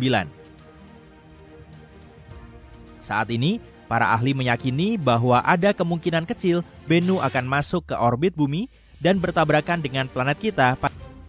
Di alam semesta yang luas, ada planet-planet yang belum pernah kita lihat. Planet-planet dengan harta karun berupa berlian.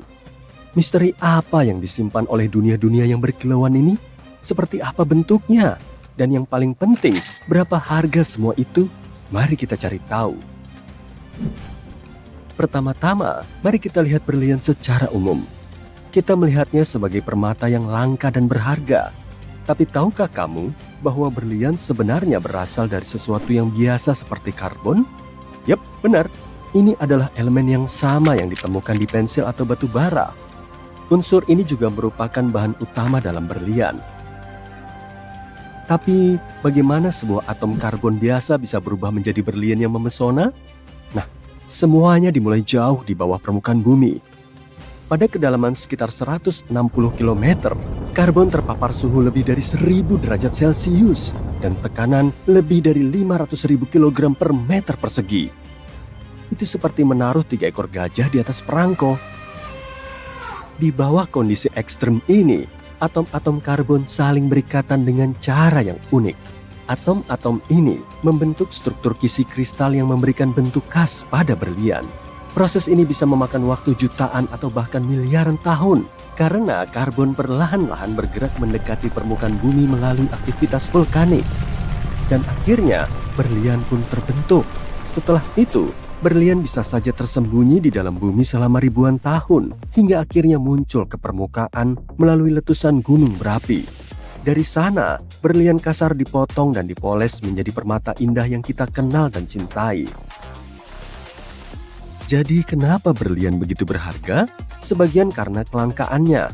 Hanya sebagian kecil dari berlian yang terbentuk yang benar-benar muncul ke permukaan. Tapi, berlian juga berharga karena keindahan dan daya tahannya. Berlian adalah zat paling keras yang dikenal manusia dan memiliki kemampuan unik untuk membiaskan cahaya sedemikian rupa sehingga membuatnya berkilau dan bersinar. Berlian juga diaplikasikan di banyak hal, pada alat pemotong, roda gerinda, dan bahkan pada ujung instrumen bedah. Dan berkat kemajuan teknologi, para ilmuwan menemukan cara-cara baru untuk menggunakan berlian di berbagai bidang baru seperti elektronik, penyimpanan energi, dan obat-obatan.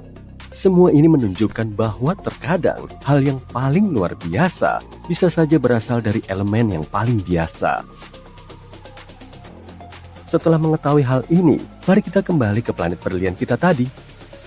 Mungkinkah planet seperti ini ada? Sebenarnya, ya, mungkin aja. Bahkan, kita lebih sering menemukan berlian di luar angkasa daripada di bumi.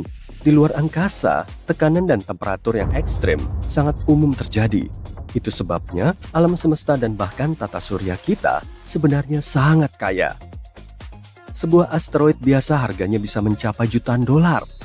Helium yang bisa kita temukan hampir di semua tempat di ruang angkasa memiliki potensi energi yang sangat besar. Wajar kalau manusia mempertimbangkan kemungkinan penambangan di luar angkasa selama beberapa waktu ini. Kayak yang kubilang tadi, berlian terbentuk jauh di dalam bumi dalam kondisi panas dan tekanan yang ekstrim. Para ilmuwan percaya bahwa proses serupa bisa terjadi di planet yang kaya akan karbon. Ada beberapa kemungkinan yang bisa terjadi. Misalnya, saat dua planet atau asteroid yang mengandung banyak karbon bertabrakan satu sama lain. Tabrakan tersebut akan menciptakan gelombang kejut yang akan mendorong atom-atom karbon menjadi sangat rapat, sehingga membentuk berlian. Cara kedua yang bisa terjadi adalah jika area di luar angkasa mengandung banyak karbon. Kalau kondisinya tepat, maka atom-atom karbon bisa menyatu dan membentuk berlian seukuran planet. Ini kayak kalau kamu punya banyak balok Lego dan kamu menyusunnya untuk membuat struktur Lego yang besar. Dengan kata lain, kalau dua benda kayak karbon bertabrakan, atom-atom karbon bisa saling merapat sehingga membentuk berlian. Dan sekarang, kejutan! Planet-planet ini benar-benar ada. Planet yang sedang kita bicarakan ini bernama 55 Cancri E. Planet ini merupakan salah satu dari 5 planet dalam sistem kecil di rasi bintang Cancer. Bintangnya sangat terang sampai bisa dilihat dengan mata telanjang. Jaraknya 40 tahun cahaya dari kita, yang mungkin setara dengan triliunan kilometer. Tapi dalam skala ruang angkasa, jarak ini cukup dekat. 55 Cancri E pertama kali ditemukan pada tahun 2004. Tapi, kita baru tahu pada tahun 2012 bahwa planet ini adalah planet berlian pertama yang diketahui. Semua itu berkat penelitian para ilmuwan dari Universitas Yale. Planet ini adalah bumi super, yakni merupakan kelas planet yang lebih besar dari bumi, tapi terlalu kecil untuk bisa disebut sebagai planet raksasa. Ukurannya sekitar 2 kali lebih besar dari bumi kita dan sekitar 8 kali lebih berat. Planet ini berotasi mengelilingi bintangnya dengan sangat cepat. Ia menyelesaikan satu putaran penuh hanya dalam waktu 18 jam. Artinya, 1 tahun di planet ini kurang dari 1 hari di bumi. Planet ini juga terkunci pasang surut dengan bintangnya. Dengan kata lain, satu sisi planet ini selalu menghadap ke arah bintang, dan karena itu suhunya sangat panas. Sedangkan sisi lainnya berada dalam kegelapan abadi, persis kayak bulan kita. Selain itu, jarak 55 Cancri E ke bintang induknya 25 kali lebih dekat daripada jarak Merkurius ke matahari. Akibatnya, suhu di sana sangat tinggi. Di sisi siang, suhunya sedikit di atas 2000 derajat Celcius. Dan di sisi malam, yang dianggap sebagai sisi dinginnya, suhunya lebih dari 1300 derajat Celcius. Kayaknya bukan tempat yang bagus buat nyantai ya. Ya, mungkin nggak buat kita, tapi buat berlian, planet ini sempurna. Setelah mempelajari planet ini, para ilmuwan menyimpulkan bahwa planet ini adalah dunia berbatu yang penuh dengan karbon. Tapi karbon ini bukan dalam bentuk gas, melainkan dalam bentuk grafit. Ya, sama dengan yang ada di pensilmu, dan tentu saja berlian. Menurut beberapa perkiraan, berlian membentuk setidaknya sepertiga dari 55 Cancri E. Harganya bisa mencapai sekitar 27 noniliun dolar. Angka nolnya ada 30 loh. Coba bayangin. Tapi, pertanyaan yang paling menarik adalah, seperti apa tampilan planet itu? Pertama-tama, evolusi termal dan proses tektonik di sana sangat berbeda dengan bumi kita. Dengan kata lain, planet ini seharusnya penuh dengan gunung berapi yang aneh dan aktivitas vulkanik yang juga aneh. Gunung-gunung yang aneh dan semacamnya. Selain itu, planet ini mungkin tertutup awan debu yang besar dan atmosfer di sana sangat padat. Oh, dan cuaca di sana pasti gila. Para peneliti berencana untuk mempelajari komposisi atmosfer 55 Cancri E di masa depan. Tapi saat ini, sudah cukup jelas kalau planet ini nggak bisa disebut sebagai planet laik huni.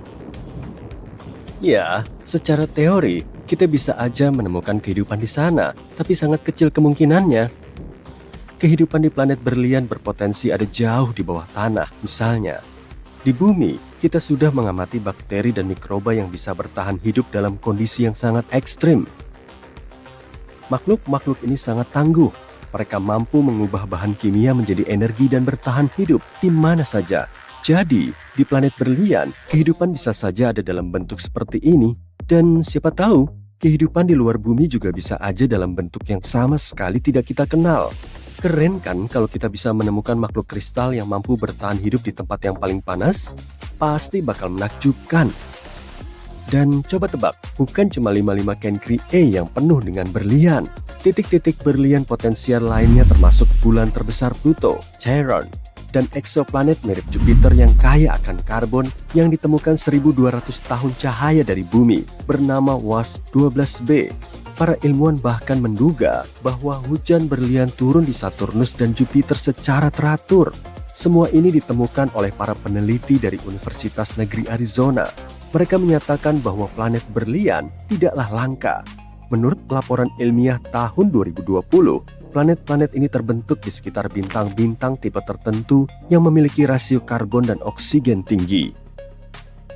Mereka berusaha keras untuk mempelajari permata luar angkasa ini. Mereka membuat silikon karbida mengalami tekanan yang sangat ekstrim di atas 50 GPa dan suhu setinggi 2500 derajat Kelvin untuk Pegang teleskopmu, tikus ruang angkasa. Para ilmuwan telah membuat penemuan yang menakjubkan. Mereka telah menemukan jantung purba galaksi Bima Sakti. Tapi, apa jantung purba itu? Dan apa yang bisa kita ketahui tentang sejarah galaksi kita?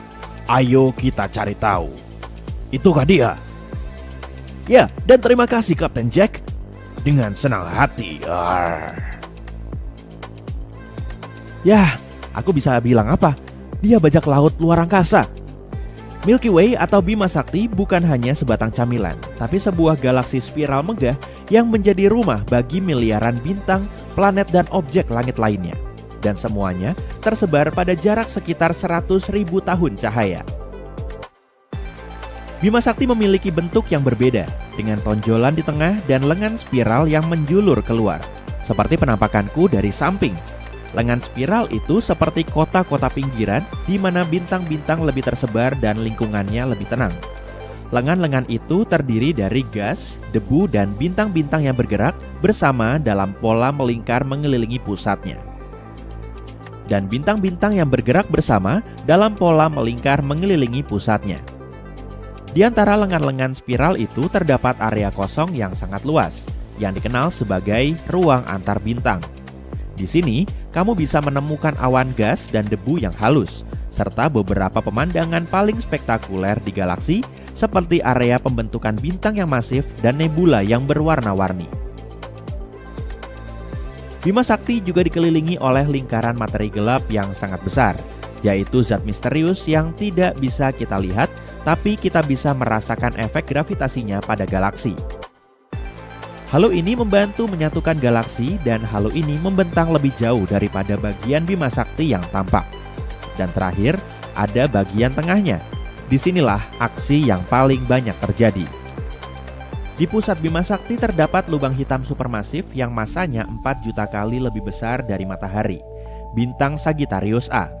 Lubang hitam ini bertanggung jawab atas beberapa peristiwa paling energetik di galaksi, seperti pancaran semburan energi yang dahsyat.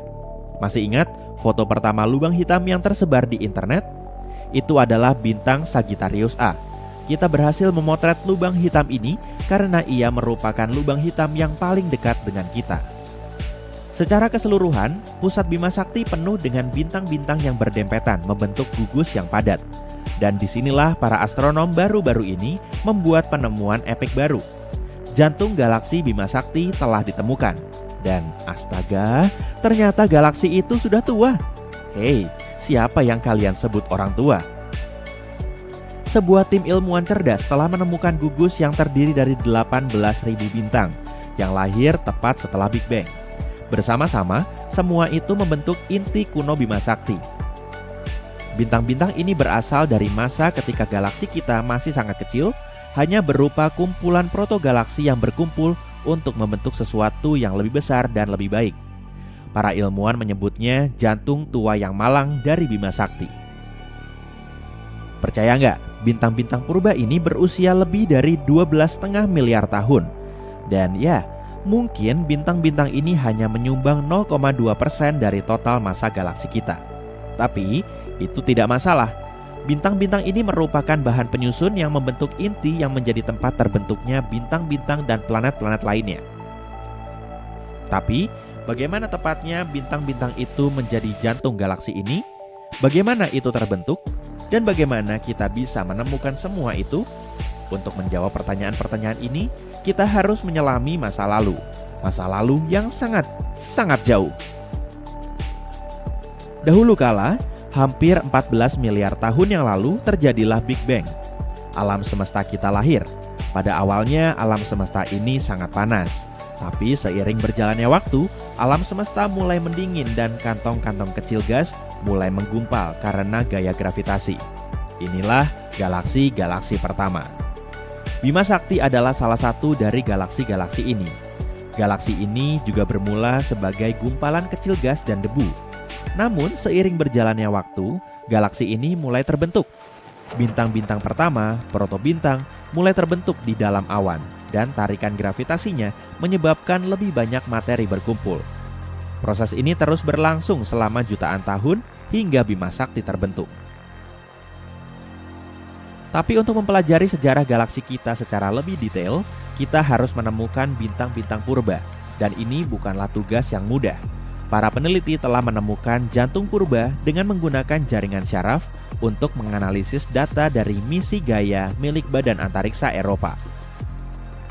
Teleskop Gaia adalah sebuah observatorium ruang angkasa yang diluncurkan oleh Badan Antariksa Eropa pada tahun 2013. Tugasnya adalah memetakan posisi dan pergerakan lebih dari 1 miliar bintang di galaksi Bima Sakti. 1 miliar bintang, itu seperti menghitung setiap butir pasir di pantai. Ini adalah pekerjaan yang sangat berat, tapi Gaia mampu melakukannya. Jadi bagaimana mereka melakukannya? Teleskop ini memiliki 2 kamera yang memotret langit secara bersamaan. Kamera-kamera ini sangat canggih, sehingga bisa mendeteksi bintang-bintang yang sejuta kali lebih redup daripada bintang-bintang yang bisa dilihat dengan mata telanjang. Gaia memotret banyak sekali bintang, dan dengan demikian, kita bisa melacak pergerakan bintang-bintang tersebut dengan sangat teliti. Berkat data yang dikumpulkan Gaia, para astronom bisa belajar lebih banyak tentang struktur dan sejarah Bima Sakti.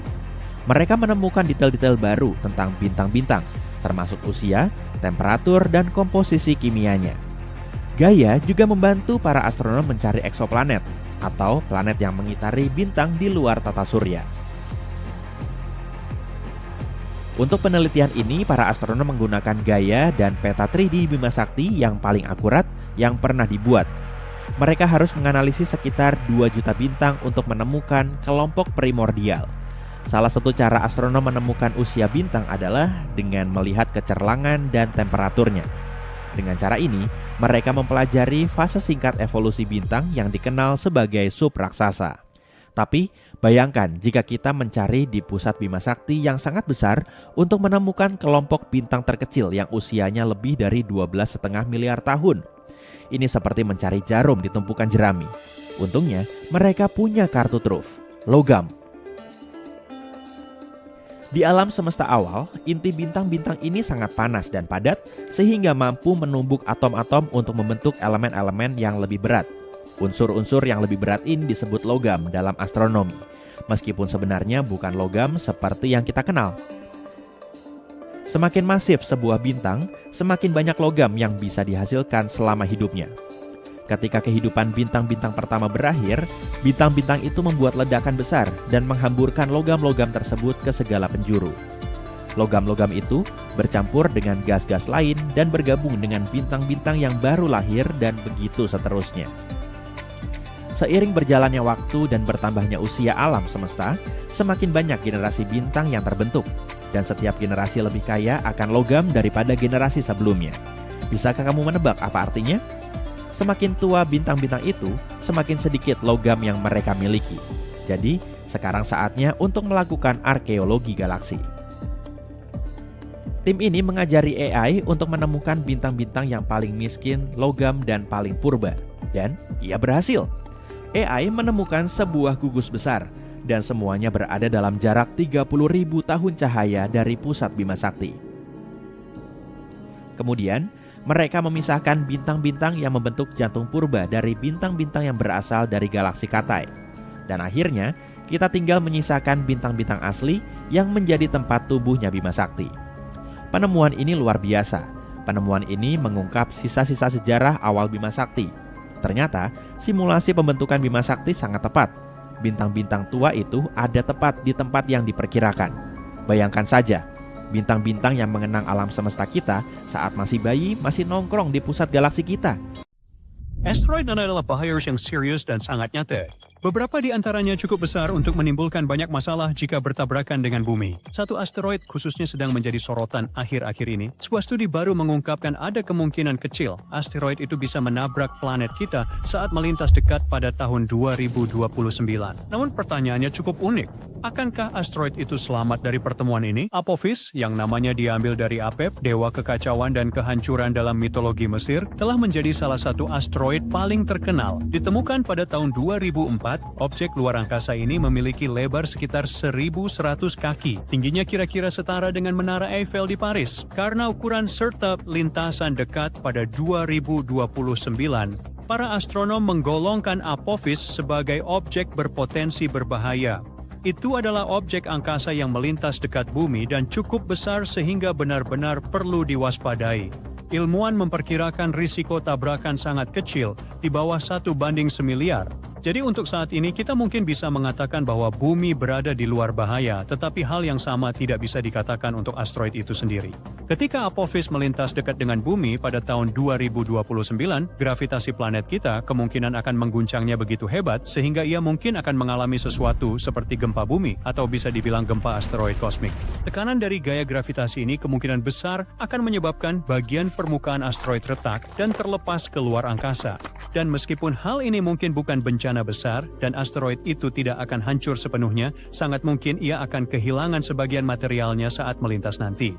Sebagian dari puing-puing ini mungkin akan tetap berada di orbit, sementara bagian lainnya bisa terlempar jauh ke luar angkasa. Lama-kelamaan, bencana ini bisa mengubah rotasi Apophis, membuatnya berputar berbeda atau miring dengan cara tak terduga, dan fenomena inilah yang sangat menarik perhatian para ilmuwan karena bisa mengajarkan kita banyak hal tentang bagaimana asteroid bereaksi ketika gravitasi yang kuat menarik mereka. Sekarang mereka tendang ke bumi, sebenarnya kita belum pernah pergi. Meski asteroid ini tak sampai memusnahkan planet layaknya asteroid yang punahkan dinosaurus, ukurannya cukup besar untuk menyebabkan kerusakan serius pada kota besar bila menghantam bumi.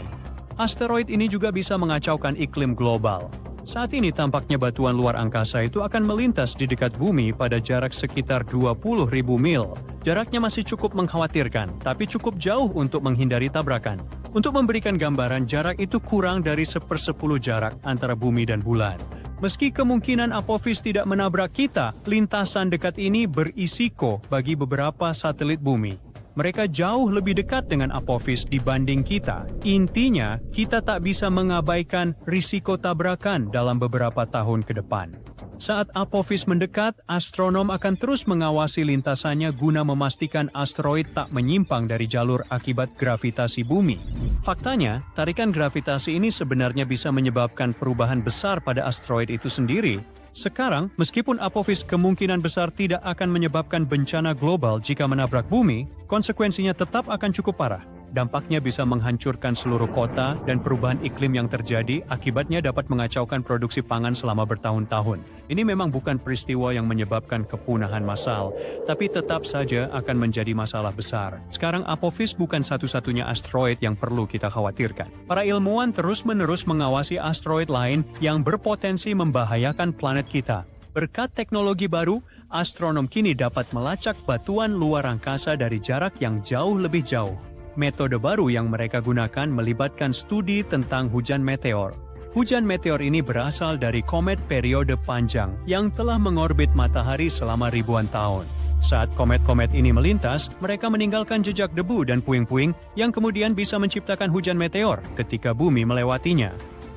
Para ilmuwan menganalisis sifat-sifat hujan meteor, seperti kecepatannya, arahnya, dan dari mana asalnya. Hal ini membantu melacak partikel-partikel tersebut kembali ke komet atau asteroid induknya. Ini sangat penting karena kita bisa mendeteksi asteroid yang berpotensi berbahaya sebelum mendekati planet bumi. Proyek Legacy Survey of Space and Time yang akan datang, yang dijalankan dari Observatorium Vera Rubin di Chili, akan membantu para astronom melacak batuan luar angkasa ini dari jarak yang lebih jauh lagi. Para astronom akan membuat peta langit yang sangat detail dan wilayah-wilayah di mana hujan meteor paling mungkin terjadi. Ini akan membantu mereka memprediksi asteroid mana yang mungkin menjadi masalah bagi bumi di masa depan, sehingga kita punya banyak waktu untuk bersiap atau membuat rencana. Namun bahkan saat ini, ada banyak batuan luar angkasa yang berpotensi menimbulkan banyak masalah bagi planet kita. Mari kita lihat beberapa di antaranya. Ini adalah asteroid Bennu, ditemukan pada tahun 1999. Batuan kaya karbon ini berdiameter sekitar 1.600 kaki. Tingginya setara dengan Shanghai World Financial Center. Kamu tidak tahu itu ya? Saat ini, asteroid ini adalah ancaman terbesar bagi bumi yang kita ketahui, tapi jangan panik dulu. Tabrakannya tidak akan terjadi dalam waktu dekat. Faktanya, para ilmuwan menghitung kemungkinan sebesar 0,037% atau sekitar 1:2.700 bahwa Bennu akan menabrak bumi pada tanggal 24 September tahun 2182. Aku tidak akan ada di sana saat itu. Jika Bennu benar-benar menabrak planet kita, dampaknya akan melepaskan begitu banyak energi sehingga cukup untuk menyebabkan kehancuran besar di wilayah yang luas. Tapi untungnya, itu tidak akan memusnahkan seluruh planet. Namun jika Bennu menabrak sebuah kota, konsekuensinya bisa sangat katastrofik. Pesawat luar angkasa Osiris-Rex milik NASA baru-baru ini mengunjungi Bennu dan kembali dengan sampel, sehingga para ilmuwan terus mempelajari lebih banyak tentang asteroid ini setiap saat. Asteroid berikutnya perlu diawasi. Yang pertama kali ditemukan pada 1950, ia tak terlihat lagi hingga 2000.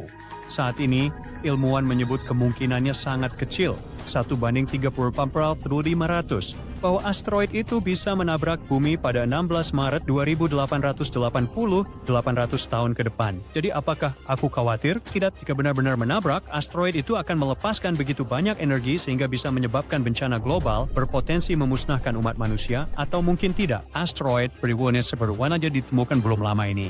Asteroid bulan Oktober 2023 ini kecil, kemungkinan menabrak bumi di 10 Oktober 2119. Wah, mereka bisa memperkirakan sampai ke tanggalnya. Sekarang, jika asteroid itu bertabrakan dengan planet kita, dampaknya akan melepaskan banyak energi yang menghancurkan wilayah luas. Jadi, meski kemungkinannya sangat kecil, asteroid ini tetap patut diawasi. Asteroid ini disebut asteroid hilang karena tak terlihat lagi sejak tahun 2007. Tidak heran orbitnya sangat tidak pasti dan kita tidak bisa memprediksi pergerakannya. NASA mengatakan ada kemungkinan kecil 1:10 juta asteroid ini bisa menabrak bumi pada tanggal 3 Maret 2030. Jika itu terjadi, energi yang dilepaskan akan mengakibatkan kerusakan besar di wilayah luas.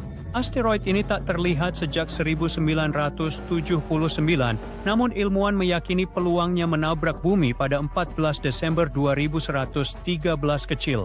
Tandai tanggalnya di kalender kalian. Jika terjadi, dampaknya akan menyebabkan banyak kerusakan, tetapi tidak akan menyebabkan kepunahan umat manusia. Namun, meskipun peluang asteroid menabrak bumi sangat kecil, konsekuensinya bisa sangat besar. Itulah sebabnya para ilmuwan sangat fokus mempelajari batuan luar angkasa ini dan melacak pergerakannya. Berkat teknologi baru, kita bisa melacak objek berbahaya dari jarak yang lebih jauh dan mendeteksinya lebih awal. Hal ini dapat memberi kita lebih banyak waktu untuk bereaksi dan menemukan solusi yang efektif.